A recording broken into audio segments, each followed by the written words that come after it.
¿Cómo le va? Esta es la dosis diaria, yo soy Manuel Yáñez. ¿Qué tal pasó esta Nochebuena, esta Navidad? Espero que haya estado con su familia en paz y con salud, celebrando tranquilamente. El mundo sigue, el planeta Tierra sigue dándonos de qué hablar, así es de que estas son las principales notas que usted verá, leerá o escuchará en los principales medios informativos. El primer ministro de Israel, Benjamín Netanyahu, afirma que no habrá tregua contra Hamas. El gobierno ruso afirma que tomó posesión de la ciudad de Marinka, en Ucrania. El gobierno venezolano insiste en quererse anexar la región del Esequibo, en la Guayana. Hoy, 26 de diciembre, inicia Operaciones Mexicana de Aviación. Inicia marcha de migrantes desde Tapachula, Chiapas, con 6,000 integrantes, previo a la visita de la delegación de Estados Unidos a México. Estas notas, además vamos a platicar con el hombre más informado de la política en México, Jaime García. Empezamos.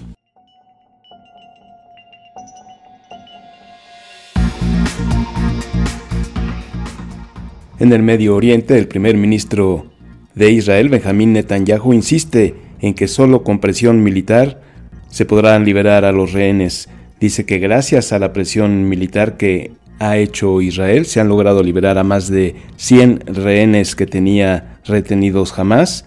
Mientras él daba este discurso, atrás de un muro de plástico, de plexiglas, estaban los familiares de los rehenes con fotografías de sus parientes retenidos por Hamas y gritaban incesantemente: ahora, ya, ahora. Sin embargo, Benjamín Netanyahu hace oídos sordos, sigue su bombardeo y dice: presión militar, presión operativa y presión política es la única manera de liberar a los rehenes que tiene Hamas. Recordará que a finales de noviembre fueron liberados 100 de los cerca de 240 rehenes que fueron llevados a cautiverio por los extremistas del grupo de Hamas.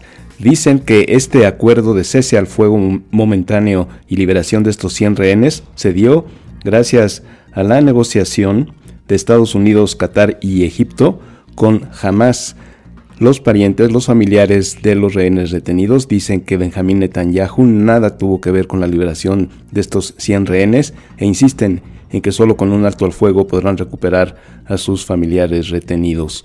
Benjamín Netanyahu sigue con su bombardeo.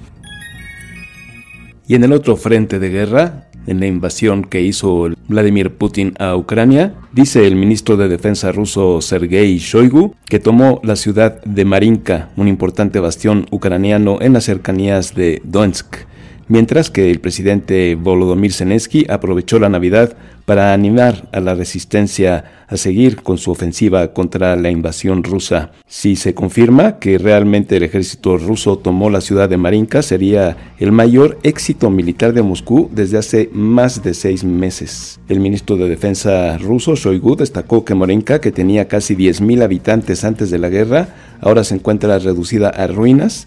Está a 5 kilómetros al suroeste de la capital de Donetsk. Sigue la guerra rusa. Vladimir Putin sigue criticando a Israel por la invasión de la Franja de Gaza, mientras él sigue destruyendo Ucrania y sigue insistiendo en quererse anexar a ese país independiente. De este lado del planeta Tierra, en Venezuela, el presidente Nicolás Maduro insiste en querer anexarse una región de la Guayana, la región del Esequibo, porque se ha comprobado que hay grandes reservas de gas natural y de minerales de alto valor. Hizo el presidente Nicolás Maduro un referéndum ante la población de Venezuela y dijo que el 95% de los habitantes está de acuerdo en anexarse la región del Esequibo. Esta región fue alguna vez una colonia británica y la Guayana tiene una extensión como de 180,000 kilómetros cuadrados, y lo que representa esta zona que se quiere anexar el presidente Nicolás Maduro representa las 2/3 partes de la región de Guayana, por lo que el presidente de aquel país dice que es imposible permitir que el gobierno venezolano se quiera anexar esta región. Como apoyo, el gobierno de Inglaterra ha decidido enviar un barco de guerra a la Guayana como apoyo a lo que antes fuera una de sus colonias. Guayana es miembro de la Mancomunidad Británica y es el único país de habla inglesa en Sudamérica. El HMS Trent es una nave de patrullaje de alta mar que ha sido desplegada por el Reino Unido para hacer labores de patrullaje contra el narcotráfico. Ahora se dirige hacia las costas de El Esequibo, en la Guayana, para hacer un gesto de apoyo en contra del intento de invasión de Venezuela a aquel país. Vamos a ver qué pasa. Ya tiene más de una semana que se hizo el referendo. Hace más de una semana que Nicolás Maduro mostró sus intenciones de anexarse esta zona del Esequibo. Y vamos a ver cómo es su reacción después de que la Gran Bretaña anuncia que envía un barco militar en apoyo a lo que antes fuera su colonia.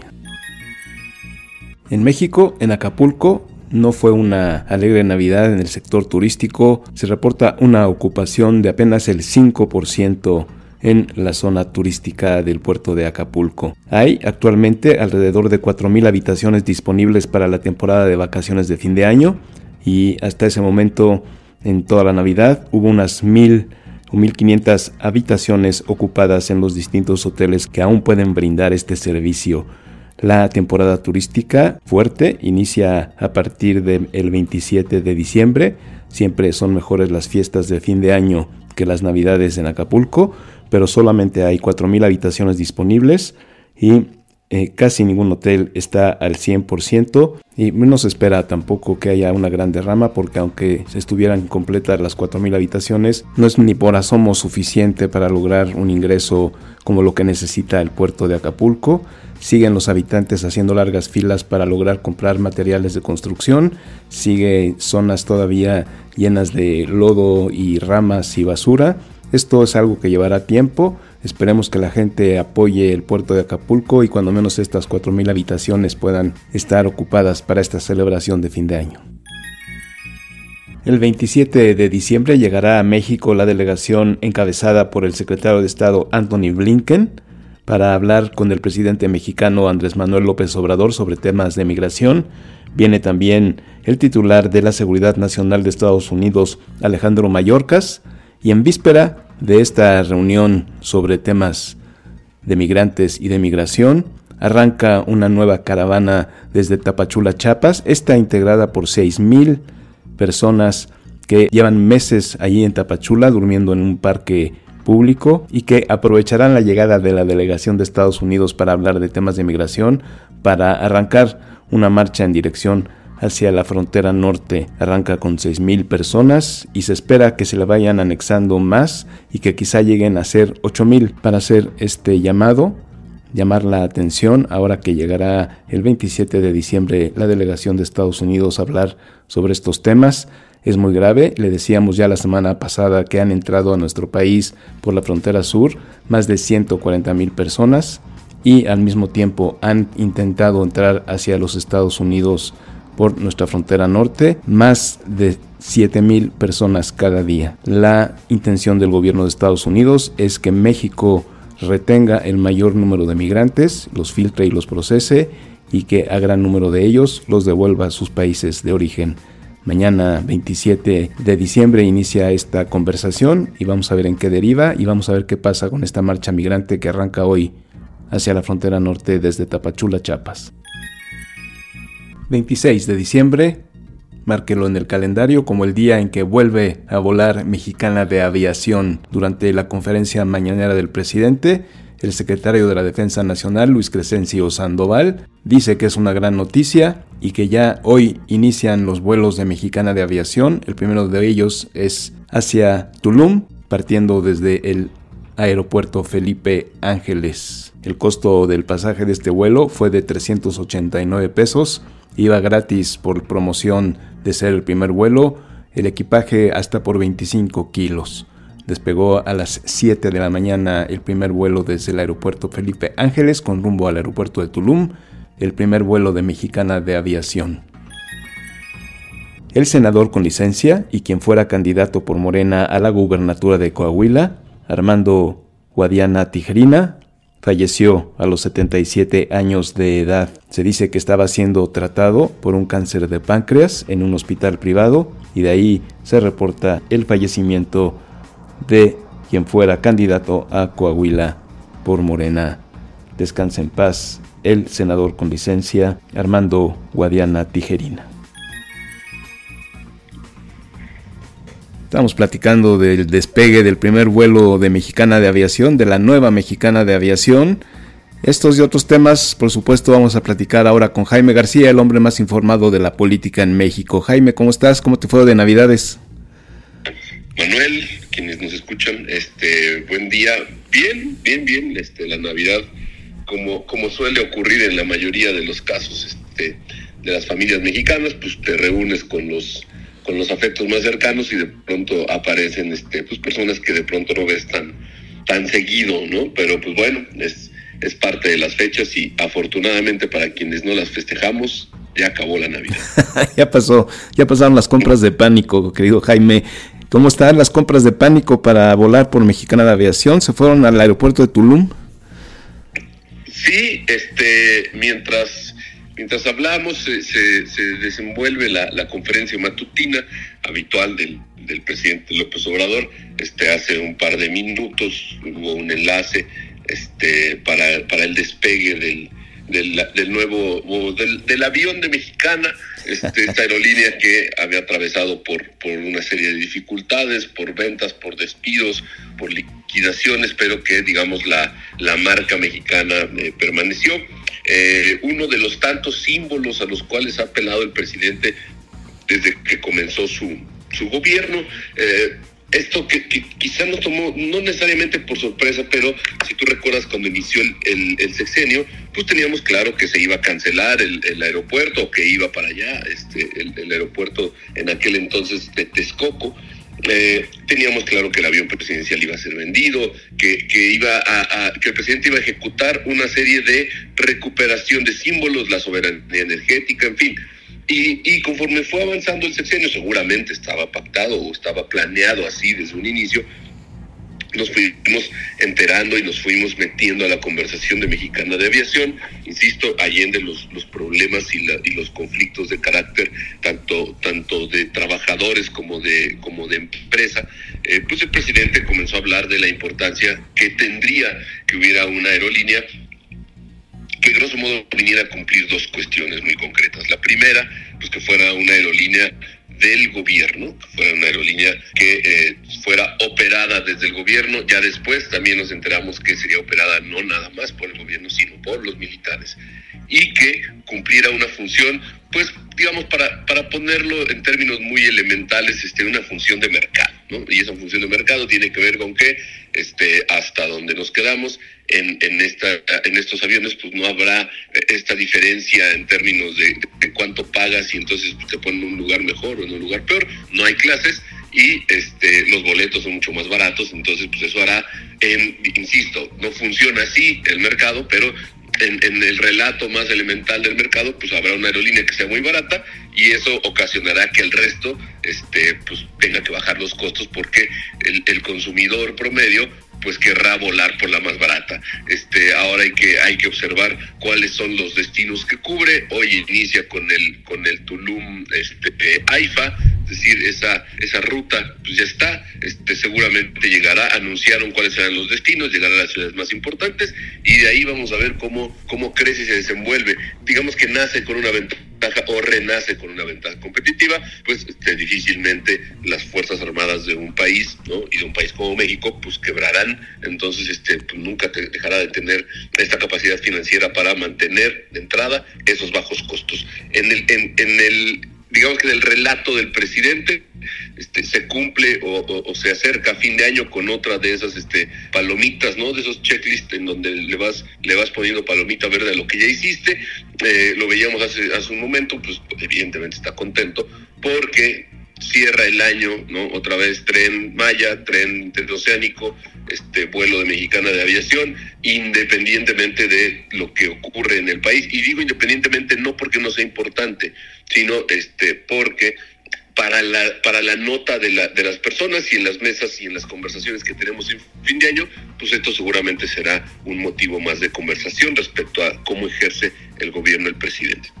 Sí, pues sin duda ya está etiquetado en el presupuesto un fideicomiso para asegurar que tanto el AIFA, el Tren Maya y esta nueva aerolínea jamás vayan a quebrar. Ya tiene garantizados sus costos operativos, lo cual pues no es una competencia sana para aquellas aerolíneas mexicanas que están tratando de sobrevivir en estos tiempos de crisis financiera y económica de algunas familias.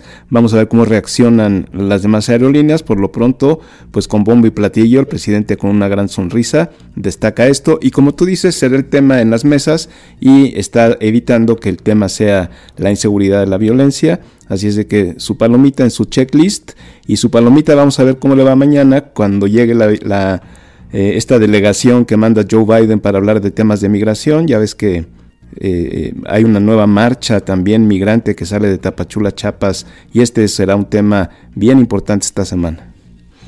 Claro, que justo esto que mencionas, el hecho que tengamos temas amables o temas de pues cierto éxito o cierto cumplimiento de objetivos, pues seguramente no que le resten importancia a hechos como el de Villahermosa la semana pasada, ¿no? Pero sí generan otro clima, por lo menos en términos mediáticos, y también competirá con esta parte que mencionas, o con esta arista que mencionas de la caravana migrante, la nueva caravana migrante. El Instituto Nacional de Migración la semana pasada perdió un amparo con una representación de migrantes para que pudieran ser asistidos, para que pudieran ser atendidos en las necesidades que tienen al momento de cruzar por el país. El día de mañana llega un nuevo contingente. Hay otra reunión de trabajo. Si tú recuerdas, la semana pasada en plena mañanera el presidente dijo que tendría una llamada con Joe Biden, porque pues quizá, y lo dijo un poco en tono de broma, pues quizá querrá saludar, pero pues es evidente que el principal tema entre México y Estados Unidos, o los principales temas entre México y Estados Unidos son tres: lo que tiene que ver con las reglas del CAN o del TEMEC ahora, lo que tiene que ver con el consumo y la distribución y el trasiego del fentanilo, y los flujos migratorios. Esta semana se abordará el tema de los flujos migratorios porque digamos que en México y en Estados Unidos existe una gran capacidad para, digamos, absorber a los migrantes, a quienes deciden buscar una mejor suerte, mayoritariamente en Estados Unidos, hay que decirlo. México no es el destino de los migrantes, es un paso para llegar a Estados Unidos, pero las mismas condiciones y las mismas rutas, que cada vez son más peligrosas, que cada vez tienen mayor número de riesgos, pues en muchos casos los hacen que permanezcan en territorio nacional. Nos topamos la semana pasada con un par de notas en donde tenemos campesinos haitianos en la zona de Tláhuac. Es decir, esta mezcla que se va haciendo y que socialmente genera no nada más ganancias en términos de cómo se diversifica la población de determinados lugares, sino que nos muestra que la migración es algo que ganará no nada más en posicionamiento, sino ganará en las formas en las que nos vamos a ir adecuando, porque no se va a poder frenar, porque no va a cambiar la vocación económica de los países, no se acabarán los bloqueos, Estados Unidos no aflojará la manera en la que asfixia a muchos países de América Latina, y los trabajadores o esa masa trabajadora pues no dejará de buscar mejores condiciones. Entonces hay una reunión, vamos a ver qué pasa mañana. ¿Por qué? Porque no nada más es un conflicto a nivel México, es un conflicto que ocurre desde la zona que se le conoce como el Darién, entre Panamá y Colombia, porque pues ya no nada más son personas avanzando por determinados lugares, sino son crisis humanitarias, porque hay hambre, porque hay despojo, porque hay violencia, y eso se va replicando a lo largo de todo el territorio de Centroamérica hasta llegar a Tapachula, llegar a México. Y algo que también quedará ahí sobre la mesa es muchas entidades que todavía no presentan problemas, o que todavía no les representa una queja por parte de sus poblaciones la presencia de migrantes, pues quizá las puedan comenzar a tener. ¿Por qué? Insisto, porque se van a ir diversificando las rutas a partir de que los migrantes identifican que por algunos lugares es más peligroso que por otros, y eso nos va a llevar y nos va a generar múltiples reproducciones sociales. Entonces, en lo que tiene que ver con los estados, México, Estados Unidos, me parece que el principal tema a abordar es cómo esto no se convierte en una crisis humanitaria y cómo México colabora en dos cosas. Uno, a proveer unas condiciones para que no lleguen tantos migrantes a la frontera, y dos, para que no vuelvan a tener episodios como el de Ciudad Juárez durante el 2023. Sin duda, querido Jaime, se fueron de vacaciones en el Congreso de Estados Unidos sin liberar el presupuesto que quería Joe Biden para el apoyo a la guerra en Ucrania y en Israel, y entonces le coge gran prisa al presidente para que su presupuesto sea aprobado, y de este lado la crisis humanitaria terrible. Seguramente lo que van a ofrecer sería un apoyo económico y financiero para que en México se pueda retener el mayor número de migrantes, se puedan filtrar, incluso regresar a sus países de origen, para que no se convierta en una crisis en Estados Unidos. Y acá tendremos que absorberlos, y como dices, habrá una ganancia cultural, una ganancia de mano de obra, pero también una saturación, y el peligro ahí en la zona del Darién es realmente una selva peligrosísima, ya lo dijo la ONU, y pues el intento es que cuando menos las rutas migratorias sean más seguras para que no se convierta en peor crisis humanitaria. Claro, y vamos a ver si esta reunión tiene consecuencias, incluso te diría hasta de línea política para muchos gobernantes. ¿Por qué digo esto?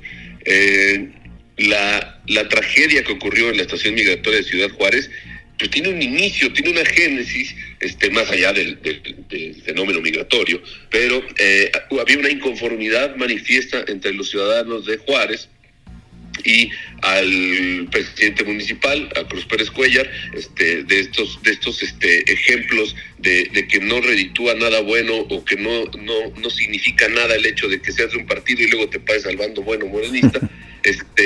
Pues decidió que iba a hacer una serie de redadas para terminar con los migrantes que estaban ejerciendo como vendedores ambulantes. Entonces, vaya, ya para no recrear la tragedia de Juárez, pero sí el caso del alcalde de Juárez, sí es algo que deberían de cuidar mucho los gobiernos. En este caso el gobierno mexicano es el principal interesado, pero incluso te diría a nivel de comunicación política hacia la población en general. Hay una, pues no te diría ignorancia, pero hay como una suerte de sesgo de confirmación hacia poblaciones que vienen de países donde tienen nada y salen a buscar suerte, y salen a la nada, y salen a arriesgarse y a pelearse con todo, y a encontrar a veces expresiones sociales, insisto, no nada más carentes de cultura elemental, sino carentes de humanidad. Entonces, sí creo que sería importante que el gobierno hiciera un esfuerzo para que la población, vaya, si bien no los acoja y entonces no hagas algo contra tu voluntad,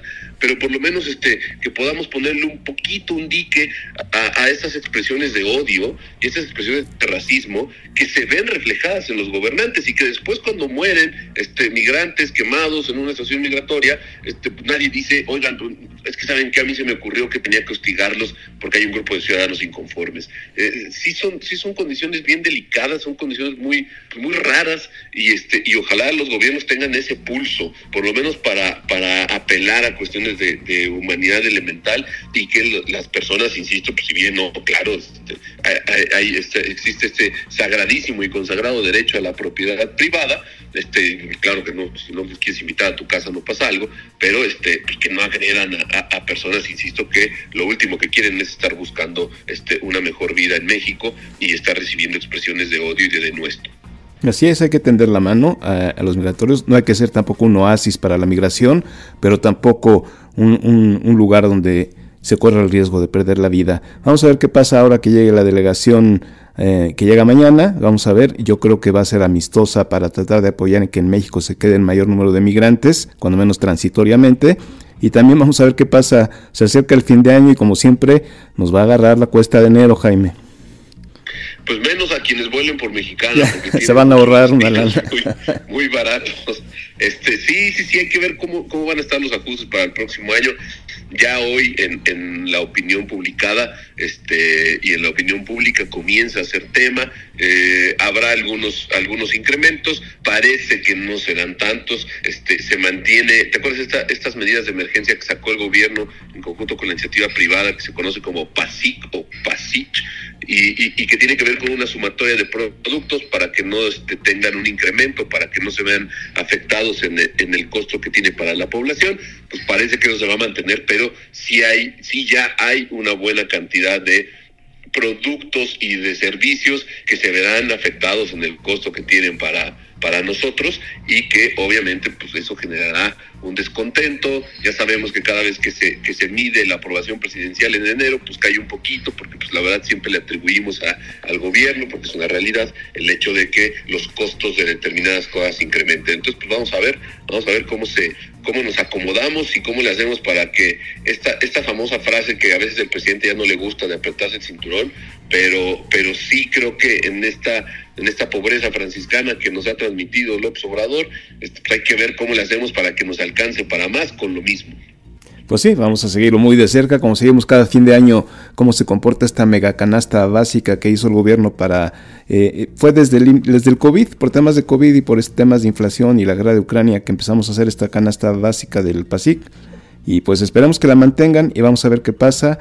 Vamos a ver qué pasa también. Siguen en Acapulco pues con una ocupación del 5% de 4,000 habitaciones.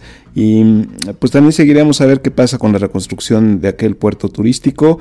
Y la noticia, no sé si ya la viste, Jaime, falleció Armando Guadiana Tijerina a los 77 años, víctima de cáncer de páncreas. Él fue candidato a la candidatura de Coahuila. Pues descanse en paz. Sí, descansa en paz Armando Guadiana, un hombre, un empresario de la cuenca carbonífera, como bien mencionas, candidato por Morena 2 veces al gobierno de Coahuila, y pues también aficionado a los toros, y que sin lugar a dudas tuvo una serie de posturas polémicas y demás, pero bueno, en lo que respecta a estos días en los cuales ha fallecido, pues descansa en paz. Pues vamos a seguir, que bueno, me da muchísimo gusto contar contigo como siempre martes y viernes, y seguiremos la pista de todos estos temas el siguiente viernes. Nos escuchamos el viernes, Manuel. Jaime García 16 en X, sígalo, entérese, y por lo pronto hasta el viernes, Jaime.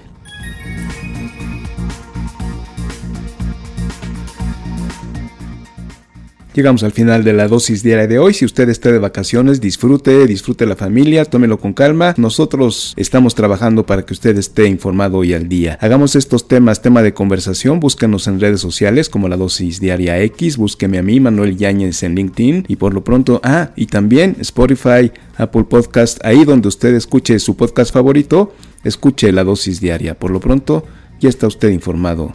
Pásela bien.